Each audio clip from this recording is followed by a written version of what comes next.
কুরআনের সবচেয়ে দীর্ঘ সূরার নাম কি? অপশন: সূরা আন-নিসা, সূরা আল-মাইদা, সূরা আল-বাকারা, সূরা আল-ইমরান।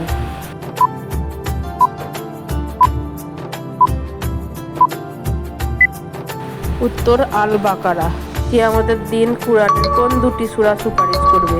সূরা ইয়াসিন ও সূরা আল-রহমান, সূরা আন-নাস ও সূরা ফালাক, সূরা আল-বাকারা ও সূরা আল-ইমরান, না সূরা আল-কাহাফ ও সূরা আল-আসহাব?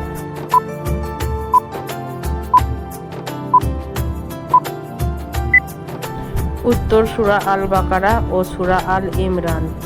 রাসূল সাল্লাল্লাহু আলাইহি ওয়াসাল্লাম কাকে আল-আমিন উপাধি দিয়েছিলেন? অপশন: হযরত আবু বকর রাদিয়াল্লাহু তাআলা আনহু, হযরত ওমর রাদিয়াল্লাহু তাআলা আনহু, হযরত আবু উবাইদা রাদিয়াল্লাহু তাআলা আনহু, হযরত খালিদ রাদিয়াল্লাহু তাআলা আনহু।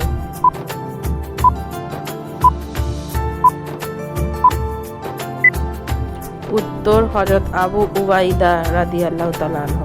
কুরআনে মোট কয়টি সূরা রয়েছে? অপশন: 104টি, 114টি, 124টি, 134টি।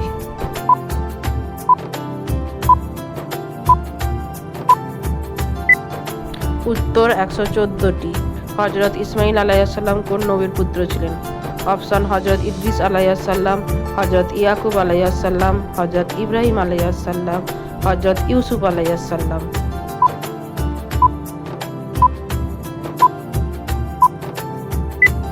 উত্তর: হযরত ইব্রাহিম আলাইহিস সালাম। তোমাদের জন্য প্রশ্ন: কোন নবীকে ফেরাউন হত্যা করতে চেয়েছিল? অপশন: হযরত ঈসা আলাইহিস সালাম, হযরত ইব্রাহিম আলাইহিস সালাম, হযরত মুসা আলাইহিস সালাম, না হযরত ইউনূস আলাইহিস সালাম?